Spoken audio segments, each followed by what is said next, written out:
What if true wisdom didn't look like wisdom at all? What if the person everyone calls a fool actually holds the key to surviving and even thriving in times of chaos? What if everything that makes sense to the world is precisely what blinds us from the deeper truth? In moments when the world feels fractured, when fear dominates headlines and uncertainty becomes our daily bread, we often scramble to make sense of it all. We look for stability in logic, control in planning, safety in predictability. But what if the very path to peace was not through rational calculation, but through radical trust? What if the fool, the one who dances barefoot on the stormy cliffs of life, laughing at the wind, has seen something we've missed? The fool has long been misunderstood. Cast out, laughed at, and disregarded, he doesn't fit into societal molds. But that's exactly what makes him powerful. His freedom from convention allows him to perceive a layer of reality most of us overlook. He's not weighed down by the burden of always being right or respected. Instead, he lives in surrender, open, unguarded, and fearless. And in that openness lies the doorway to divine wisdom. The wisdom of God rarely conforms to what we expect. It doesn't come wrapped in credentials or framed in the perfect speech. It often arrives in whispers, in contradictions, in the unexpected voice of someone we didn't think mattered. The fool's strength is that he doesn't seek to dominate or convince. He simply embodies a truth that speaks louder than words.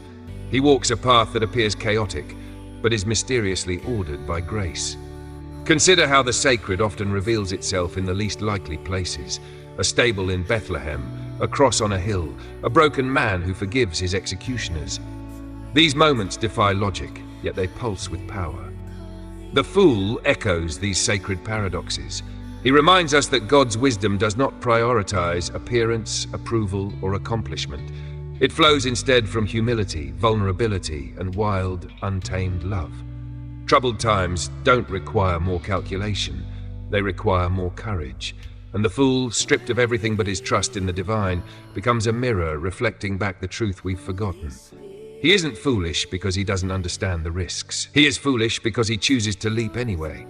He believes that hope is still possible, even when everything crumbles. He sings songs of joy in a world addicted to sorrow, not because he's blind, but because he's awake. Paul's letter to the Corinthians shakes us. God has chosen the foolish things of the world to shame the wise. What a dangerous idea. What if God deliberately uses the underestimated, the strange, the awkward, the ones who don't make sense? What if our obsession with being right, being strong, being respected is the very thing keeping us from experiencing the transcendent? There's a kind of holiness in the fool's laughter, a sacredness in his tears. He teaches us that not all sense comes from the mind. Some of the deepest truths bypass logic altogether and hit us straight in the heart. In a time where everything demands explanation, maybe what we need most is revelation. So, take a breath. Imagine yourself stepping into that sacred foolishness, not the kind that denies reality, but the kind that sees beyond it, the kind that embraces the unknown, trusts the process, and refuses to let despair have the last word. This is the wisdom of God, a wisdom that does not conform, but transforms, a wisdom that begins where understanding ends.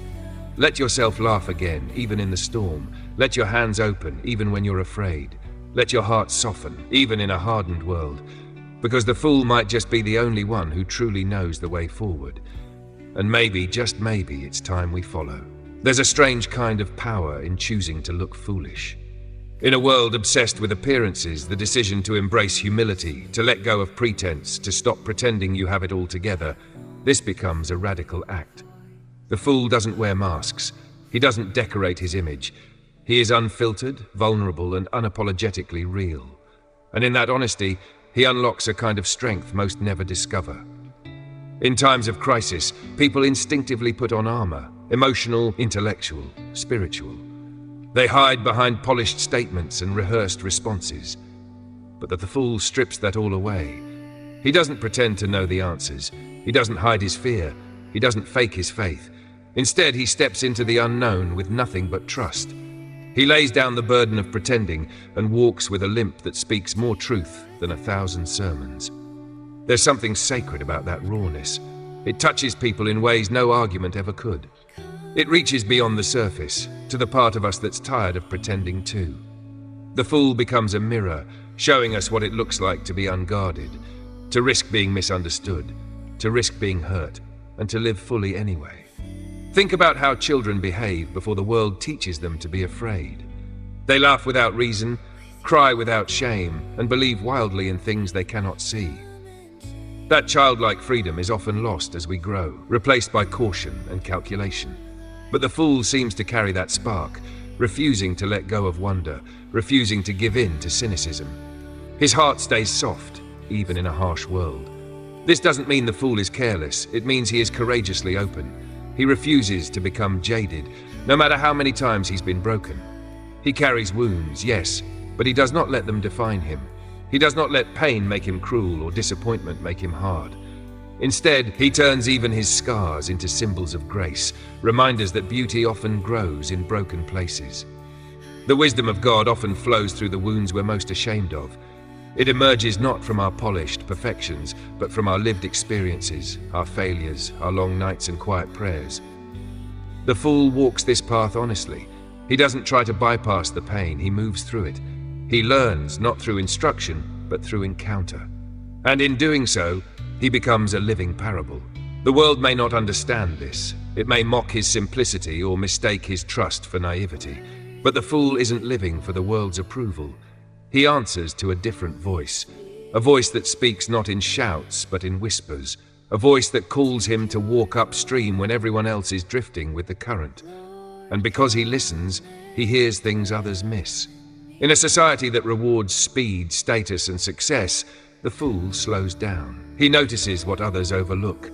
He listens longer. He lingers with the lonely. He takes time for beauty, for stillness, for silence. And in those moments, he meets the divine, not in temples or cathedrals, but in street corners and quiet rooms, in broken hearts and shared meals. He isn't trying to impress anyone. He's just trying to be present. And that presence, real, grounded, unguarded, is a rare and precious gift. It's the kind of presence that can hold space for another's pain, that doesn't rush to fix, but dares to simply be there. In that stillness, healing begins. The fool doesn't walk alone. Though misunderstood, he is never truly isolated. Others find him, not because he markets himself, but because authenticity draws people like a fire in the dark. They're drawn to the way he loves without condition, believes without proof, and hopes without guarantee. And slowly, they begin to believe they can live that way too. In troubled times, we don't just need leaders, we need lovers of truth. We need those brave enough to look foolish for the sake of something real. The fool becomes a lighthouse in a fog of fear, not because he has all the answers, but because he's willing to walk with you in the questions. And that, perhaps, is the wisest thing of all. There's something undeniably magnetic about someone who has nothing to prove. The fool walks into every room without needing to be the smartest, the most impressive, or the most admired. His power isn't in dominating the conversation, but in disarming others with simplicity and presence. In an age where everyone is performing, curating, and competing, he simply exists, raw, honest, and unfiltered. The fool isn't driven by reputation. He isn't obsessed with image. And because of that, he's profoundly free. He can say what others are too afraid to say, love in ways that seem reckless, and believe in things that logic alone would never justify. His wisdom isn't measured in credentials or accolades, but in the quiet resilience of a soul rooted in something deeper than appearances. When we look around, we see people exhausted from trying to measure up. There's always another ladder to climb, another crowd to impress, another opinion to manage. The fool steps off the treadmill and shows us a different way. He doesn't reject effort, he just redirects it. His energy goes towards staying awake, staying present, and staying soft in a world that wants to harden him. He finds joy in places most people rush past. The rhythm of rain on a roof, the quiet hum of early morning, the awkward laughter of strangers becoming friends. These small moments are sacred to him because he knows the truth. Wisdom isn't always found in books or sermons. Sometimes it's in the simplicity of being alive and paying attention. The fool listens more than he speaks, not because he lacks thoughts, but because he values others. He knows everyone is carrying something heavy. So instead of showing off his insight, he offers his attention. And in doing so, he creates space for others to breathe, to feel seen, to unravel safely. This kind of wisdom can't be taught. It must be embodied. Many dismiss him because he doesn't play the game. He doesn't chase the titles or guard his ego. But it's precisely this refusal to perform that makes him powerful. He's not trying to win, he's trying to live. And in doing so, he helps others remember how to live too. We often think of wisdom as something high and lofty, something to be attained after years of study. But the Fool reminds us that it's often right here, in front of us. Not in complexity, but in clarity. Not in having it all figured out, but in having the courage to admit when we don't. His honesty disarms people. His transparency gives permission for others to drop their masks. This is what makes the Fool revolutionary. He doesn't change systems with force. He changes hearts with authenticity. In troubled times, when everything feels like it's falling apart, he doesn't offer answers as much as presence. He sits with people in their confusion and shows them they're not alone. He doesn't try to fix the darkness. He lights a small flame and waits. The wisdom of God operates much like this. It's not loud, not boastful, not always understood. It moves through the quiet, the weak, the unlikely. It favors broken vessels over polished ones because it shines brighter through the cracks. The Fool, full of these cracks, becomes a vessel of surprising clarity. He doesn't pretend the world isn't painful. He feels every ache, every disappointment, every injustice. But instead of letting it crush him, he turns it into fuel for compassion. He lets his suffering deepen his love rather than destroy it. And in that choice, he models something sacred. In the Fool's world, love is not a strategy, it's a way of being. Forgiveness is not a theory, it's a lived experience. Hope is not a wish, it's a discipline. And faith is not blind, it's beautifully, painfully aware and still chooses to believe. So many of us are longing for this kind of realness. We're tired of filters and facades, of chasing things that leave us empty. The Fool doesn't offer a formula, he offers himself. And somehow that's enough. His life becomes the message. His laughter becomes the reminder. His presence becomes the proof that even in the most troubled times, something beautiful, something divine, is still possible. There is a quiet bravery in not needing to be understood. The Fool walks paths few dare to follow, not because he seeks rebellion, but because he seeks truth. His journey isn't paved with applause or validation. In fact, much of it happens in solitude, misunderstood and overlooked. But still, he walks, confident not in his own understanding, but in something far deeper, far older, far more faithful. The world teaches us to seek clarity before commitment, but the Fool flips this upside down. He commits before he sees, he jumps before he knows, not recklessly but reverently, because he understands something many forget. Clarity often comes after obedience, not before. Wisdom grows in movement, not in maps. And sometimes the most faithful thing you can do is take the next step, even when you can't see the whole road. He doesn't pretend the path is easy. It costs him. He loses respect, comfort, safety. People call him names: naive, idealistic, delusional. But he wears those words like badges of honor. Not because he's proud, but because he knows his identity isn't built on the opinions of others. It's anchored in something invisible and unshakable. And so he walks on. There's a reason prophets and poets have often been mistaken for fools. They speak of things unseen. They hear music in silence.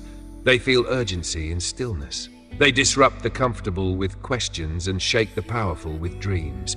And though many mock them, history tends to remember them, not because they fit in, but because they stood out. The Fool is one of these rare souls. He doesn't chase influence, yet he influences deeply. He doesn't gather followers, yet people are drawn to him. There's something in his way of being that reminds us of something we've lost: a primal faith, a sacred courage, a reckless hope. He believes not in spite of the chaos, but because of it. He trusts not because life is easy, but because he's tasted grace in its hardest places. To walk the way of the Fool is to live with an open heart in a world that tries to close it. It's to believe in redemption when others see only ruin. It's to hold space for beauty in the midst of devastation. And it's to declare, sometimes with nothing but your trembling voice, that light is still stronger than darkness. This kind of living requires a deep inner anchor. The Fool doesn't float aimlessly. He is grounded in something invisible yet unshakable. It's not philosophy or psychology that sustains him. It's the presence of God. He doesn't always have the language for it. He doesn't always have the answers, but he knows the presence. And that knowing is enough. He carries stories, scars, and songs. He remembers what it was like to fall apart and to be held together by unseen hands. He has wrestled with doubt and danced with mystery. He has wept over injustice and still finds ways to laugh with joy. This is not cheap optimism. It's holy defiance. It's the kind of joy that survives loss, the kind of faith that grows in ashes. People watch him and wonder where his peace comes from. They can't see the roots beneath the surface, the prayers whispered in the dark, the forgiveness extended when no one was watching, the choices to love again and again. These are the practices that make him strong. These are the rhythms that make him wise. And so the fool becomes a paradox, gentle yet fierce, humble yet bold, broken yet whole. He carries contradictions without needing to resolve them, knowing that life itself is full of tension. He teaches us that peace isn't the absence of conflict, but the presence of trust. And that trust is what allows him to walk into the storm without losing himself. When others are building walls, he is opening doors. When others cling to certainty, he embraces mystery. And when others speak with noise, he listens for the whisper. Not because he's better, not because he's perfect, but because he's learned the truth. Wisdom is not about being right, it's about being real. And in a world full of noise, the real is what we're starving for. The fool does not fear silence. In a world that fills every space with sound, with commentary, with endless distraction, he dares to be quiet. He sits with the discomfort that others run from. He listens not just with his ears, but with his entire being. And in that sacred stillness, he hears what others cannot, the gentle voice of truth that speaks when the noise dies down. This silence is not emptiness, it is presence. It is attention. It is the womb of wisdom. And the fool, though misunderstood, understands this well. He knows that answers shouted from stages often miss the soul, but a whisper heard in solitude can change a life. He has trained his heart to recognize that whisper, not by striving, but by surrendering. He doesn't run from questions. In fact, he welcomes them. He holds them gently, like fragile birds, knowing some may never be resolved. And that's okay. Because for him, faith isn't about eliminating doubt, it's about walking with it. Wisdom doesn't demand certainty. It invites curiosity, patience, and the courage to remain open. The fool understands that pain has a way of stripping away illusions. It brings clarity, even if it breaks us first. He has known suffering, not as a visitor, but as a teacher, and instead of resenting it, he listens to what it has to say. Pain, he knows, can either harden us or heal us, and he has chosen healing, again and again, even when it hurts more at first. There's a quiet strength in choosing to stay soft in a world that rewards sharp edges. The fool walks into situations where others might close their hearts, and he opens his wider. He doesn't let betrayal make him bitter. He doesn't let disappointment make him numb. His heart breaks often, but it also expands, and through it all he remains anchored, not in outcomes but in presence. He is not naive. He sees the world clearly. He sees the violence, the greed, the despair, and yet he chooses to believe in beauty. Not because he's blind to reality, but because he sees a deeper one. A reality where love is the strongest force, where light always returns, and where grace never runs out. This belief is not wishful thinking. It's the foundation of his life. When people encounter the fool, they don't always understand him, but they remember him. They remember the way he looked them in the eye, without judgment. The way he listened without trying to fix. The way he stayed when it would have been easier to walk away. They remember his laughter, unfiltered and free. They remember how safe it felt to be real around him. That's because the fool is not performing. He's not posturing or persuading. He's just being. And in that being, there is healing. There is space. There is invitation. He doesn't tell people how to live. He simply lives. And something about his life opens doors. Not to fame or fortune, but to authenticity, to courage, to peace. In his world, success is not measured in likes, followers, or applause.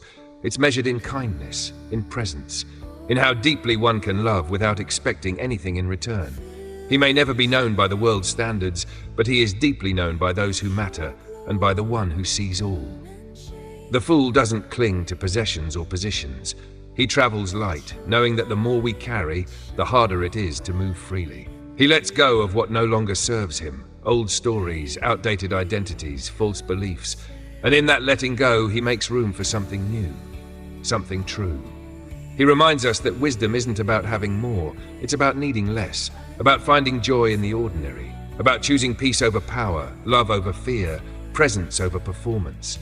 And in this way, he quietly, steadily changes the world, not with grand gestures, but with a life lived honestly. The Fool invites us to see differently, to slow down, to listen, to trust, not because he has all the answers, but because he's learned to live the questions. And perhaps that's where true wisdom begins. The Fool has made peace with not being in control. While the world clings tightly to the illusion of power, strategizing, predicting, preparing for every possible outcome, the Fool releases his grip. He doesn't pretend to know what tomorrow holds. Instead, he focuses on how he shows up today. His power lies not in prediction, but in presence. This is not passive resignation. It's courageous surrender. To let go of the need to control is to choose trust over fear. And the Fool trusts, not because everything is certain, but because he knows the one who holds the uncertainty. His life becomes a living prayer, not of words but of posture, open hands, soft heart, grounded feet. There is a rare kind of clarity that comes when you stop trying to manage everything. The Fool sees more, not because he's smarter, but because his vision isn't clouded by ego. He can look at the same chaos others are drowning in and notice the beauty rising in the margins. He can spot hope growing like weeds through concrete, hear grace in the quiet between explosions. He doesn't dismiss pain. He honors it. He weeps with those who weep. He sits with suffering without rushing to escape it. And yet, he never lets pain define the final word. His hope is resilient, not because it ignores reality, but because it's rooted in something deeper than the visible. A faith that doesn't flinch, a light that keeps shining even when covered. The Fool knows loss intimately. He has buried dreams, said goodbyes he didn't want to say, watched plans unravel, and still he lives with wonder. Because he's discovered something sacred in the ashes. That sometimes what dies in us creates space for something greater to be born. And while the world rushes to rebuild, he pauses to grieve, to reflect, to listen. This listening is perhaps his greatest gift.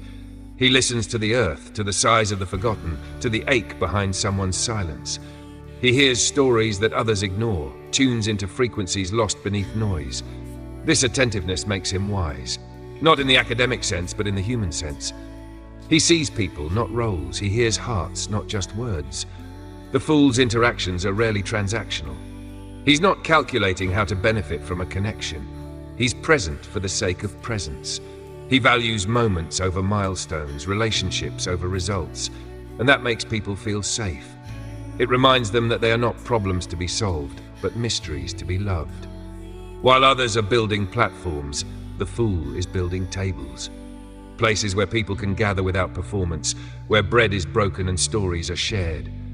He knows the power of shared meals, slow conversations, unhurried time. And he knows that transformation often happens in these small, sacred moments. He does not rush redemption. He gives it space to grow.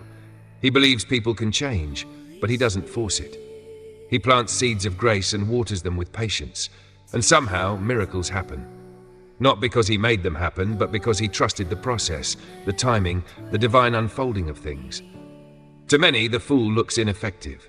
He doesn't fight for power, doesn't build empires, doesn't chase influence, but he changes atmospheres. He shifts rooms, he softens hearts. His presence challenges the dominant culture of competition and comparison, offering instead a quiet alternative: humility, compassion, and peace. This peace is not passive, it's a defiant peace. A peace that refuses to be shaken by the chaos around it. A peace rooted in eternity. It's what allows the Fool to dance in the dark, to sing in the storm, to laugh in the face of despair. Not because he denies the darkness, but because he knows it doesn't get the final word. He doesn't have a formula. He has a life. And that life speaks louder than doctrine. It invites others to breathe, to rest, to believe again. He models a way of being that feels like home, a return to something we've always known deep down, but forgotten in our striving. And maybe that's the greatest wisdom of all. Not to learn something new, but to remember what's always been true. That we are loved, that we are enough, that we are not alone. And the fool, in all his unorthodox glory, helps us remember. The fool walks with a different rhythm. While the world moves to the beat of urgency, achievement, and ambition, he moves to the pace of grace. He is unhurried, not because he is lazy, but because he understands that life is not a race, it's a relationship. With God, with others, with the earth, with the moment. His slowness is sacred. He notices things others miss. The flicker in someone's eyes when they're about to cry, the sigh hidden inside a smile, the way a tree sways differently when the wind changes. He walks with attention, knowing that the divine is often hidden in the ordinary, and that the present moment is where eternity touches time. He refuses to be rushed. He understands that depth takes time, and beauty can't be microwaved. So he sits longer, listens deeper, waits more patiently. He trusts that the most important things in life, love, healing, connection, cannot be forced, only fostered. And this trust becomes a kind of wisdom that transcends cleverness. In a culture that demands constant productivity, the fool dares to rest. He dares to play. He values joy not as a distraction, but as a discipline. He knows that laughter is medicine, and that a moment of delight can sometimes carry more healing than 100 sermons. His life is not defined by what he produces, but by how he loves, how he listens, how he lives. This approach confuses people. They expect him to hustle, to climb, to strive, but the fool doesn't play by those rules. He's not in competition with anyone. He's not trying to prove anything. He's simply trying to be faithful to what he knows, to what he feels, to what he believes matters most. And in this quiet fidelity, he becomes a revolution. He doesn't shy away from conflict, but he doesn't escalate it either. He enters tense spaces with gentleness, not to dominate, but to disarm. He knows that anger often hides fear, that cruelty is a mask for pain. So he responds with curiosity instead of judgment, with compassion instead of contempt. He fights not to win, but to restore. When insulted, he blesses. When wronged, he forgives. Not because it's easy, but because he knows the cost of bitterness. He knows what it does to the soul, how it poisons the spirit. He chooses forgiveness as an act of liberation, both for himself and for others. It's not weakness. It's power restrained by love. He carries a kind of authority that doesn't come from titles or status. It comes from integrity, from living what he believes, from being the same person in the dark as he is in the light. People may not always agree with him, but they trust him, because his life matches his words, because his presence feels safe. The fool doesn't shy away from the hard questions. He asks them boldly. What really matters? Who are we becoming? Why are we here? And he doesn't settle for easy answers. He wrestles, he doubts, he prays, he waits, he leans into mystery, and somehow this wrestling becomes a sacred act, a place where deeper wisdom is born. He values people over principles. He chooses relationship over being right. He knows that truth is important, but love is essential, and he refuses to use truth as a weapon. He speaks it in love, in humility, in a way that invites rather than alienates. His words heal instead of harm. And in this way, he becomes a bridge between worlds, between ideologies, between generations. He's not trying to create sides, he's trying to create space. Space for dialogue, for dignity, for grace. In his presence, enemies have become friends, wounds have become openings, fear has turned into curiosity. He doesn't do this perfectly. He fails, he falls, he forgets, but he returns, always, to the path, to the practice, to the presence of God. He starts over without shame. Because he knows that failure isn't final and that grace is not a one-time gift, it's a daily rhythm. This is the wisdom of the fool, not to know everything but to be willing to unlearn, not to control but to cooperate, not to climb but to kneel. And in kneeling he rises, not above others but with them, shoulder to shoulder, heart to heart, a companion on the journey, offering light, laughter and love. The fool doesn't measure his life in milestones or accomplishments, but in moments of meaning. He doesn't ask, what did I achieve today, but who did I love well? His calendar isn't filled with goals and deadlines. It's filled with encounters, with stories, with sacred interruptions that turn into divine appointments. He makes room for the unexpected. He isn't rattled by detours or delays. He understands that sometimes the interruption is the assignment. So when a stranger needs help, he doesn't see it as a distraction. He sees it as an invitation to be present, to show up, to bring kindness where it's least expected. His life is guided by a different kind of map, Not one marked by roots and efficiency, but one marked by presence and purpose. He may wander, but he is never lost, because he walks not by sight, but by trust. Trust in the one who leads him through both wilderness and wonder. Trust in a path that doesn't always make sense, but always leads somewhere sacred. He honors the small, the overlooked, the ordinary. A cracked teacup, a quiet smile, the rhythm of someone's breath. He understands that greatness often hides in simplicity, that glory often wears plain clothes. He isn't dazzled by the spectacular, he's moved by the sincere, and in that attentiveness he discovers treasures others walk past. He has learned to live with less. Not because he is ascetic, but because he is free. Free from the tyranny of more, free from the addiction to comparison, free from the lie that worth is measured by wealth. He owns little, but he possesses everything. Peace, joy, time, integrity, love. These are his riches and they cannot be taken from him. His relationships are rooted in authenticity. He does not manipulate or manage people. He meets them where they are, not where he wishes they would be. He speaks truth, but never without love. He corrects, but never without grace. He encourages, not to boost egos, but to awaken souls. He sees potential where others see problems. He looks at people through a lens of hope. Not because he's naive, but because he's committed to redemption. He believes that everyone has a sacred story, even if it's buried beneath pain, and he's willing to sit in the dirt with someone until the beauty begins to bloom again. The fool is a steward of joy. He protects it, cultivates it, shares it. He finds it in laughter, in music, in movement. He knows that joy isn't the absence of sorrow, but the presence of something greater, a light that remains, even when the shadows grow long. He refuses to let the world steal it from him, because he knows it's not naive to be joyful, it's necessary.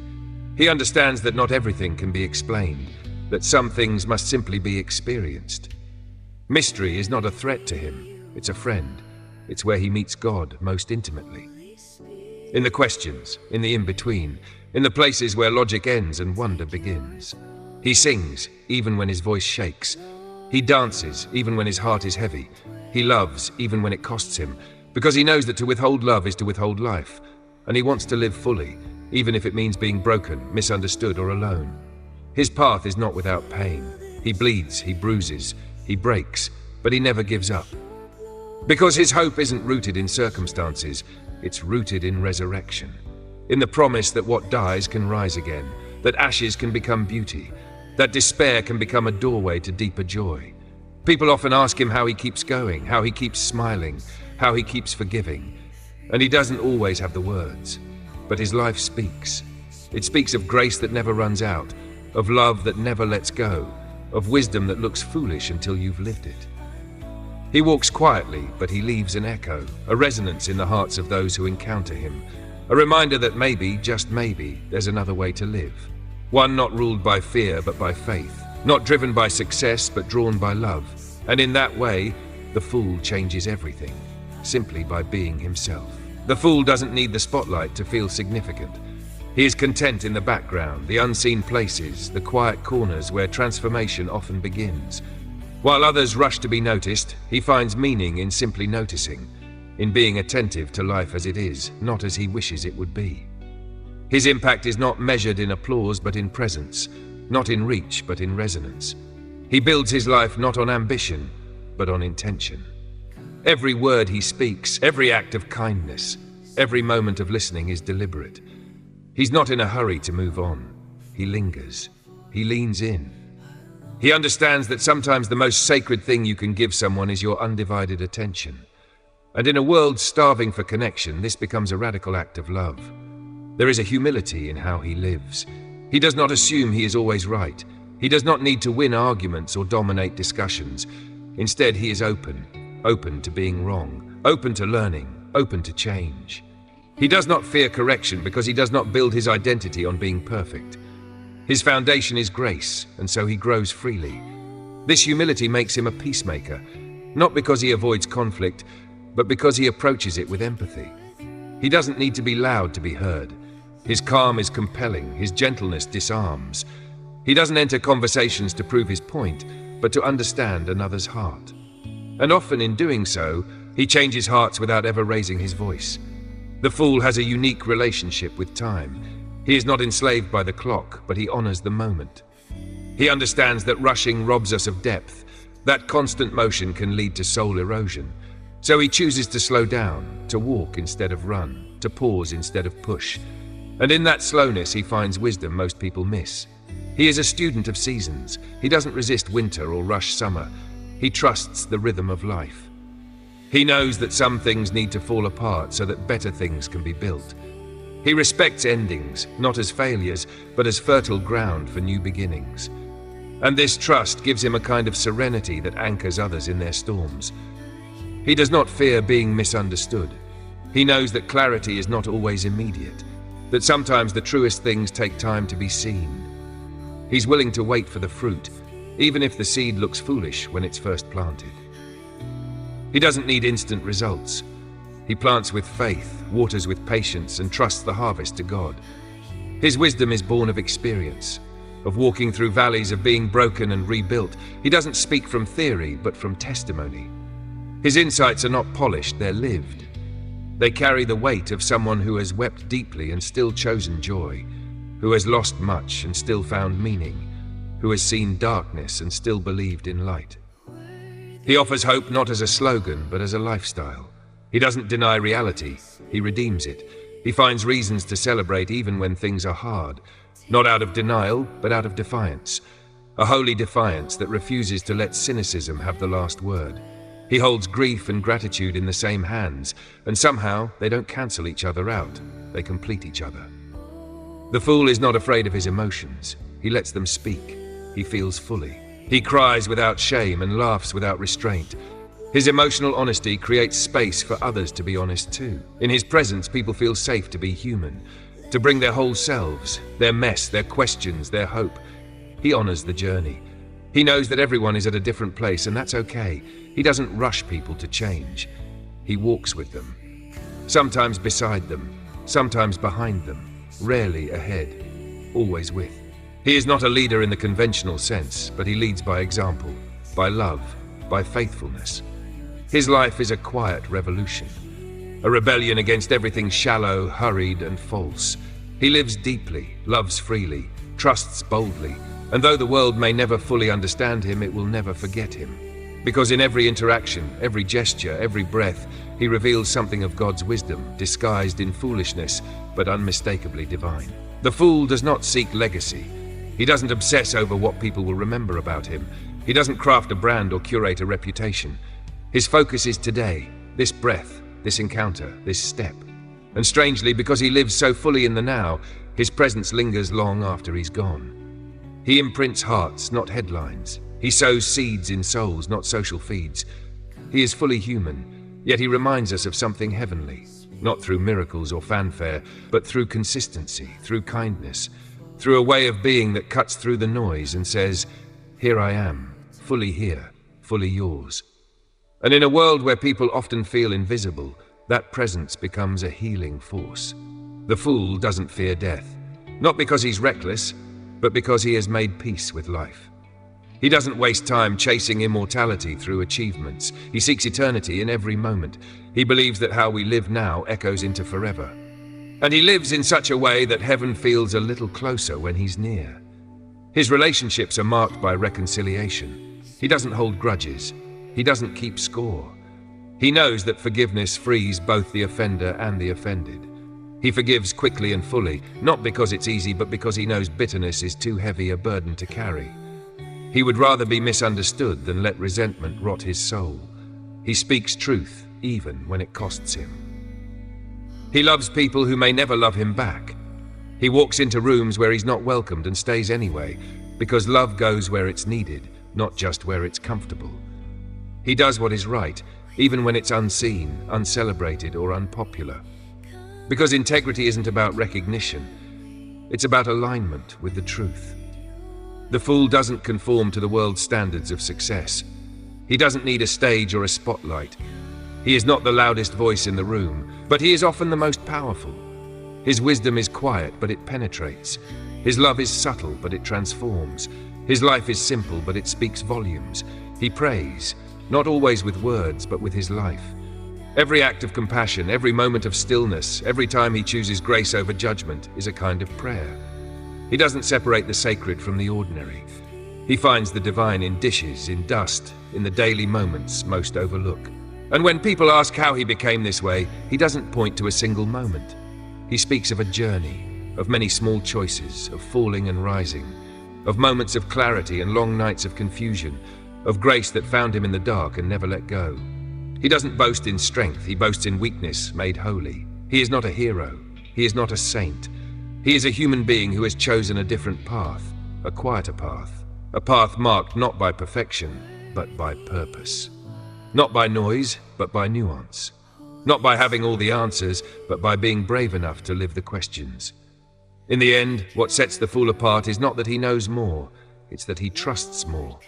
He trusts in goodness when it's hard to see. He trusts in people when they disappoint him. He trusts in the mystery of God's ways even when nothing makes sense. And that trust becomes his compass, his anchor, his light. As the world spins faster and grows louder, we may find ourselves drawn to his stillness, to his simplicity, to his smile. We may not understand him fully, but we will feel the truth of his life in our bones. And maybe that's enough. Maybe we don't need to become the fool, but simply follow his example, to live honestly, to love without fear, to walk humbly, joyfully, and freely. In a world that calls such living foolish, we may discover it is the wisest way of all. If this message moved something in your spirit, if you felt the truth of it in your heart, don't stop here. Follow Think Fresh daily for more stories and reflections that challenge convention and inspire transformation. Let your journey deeper into truth and freedom begin right here.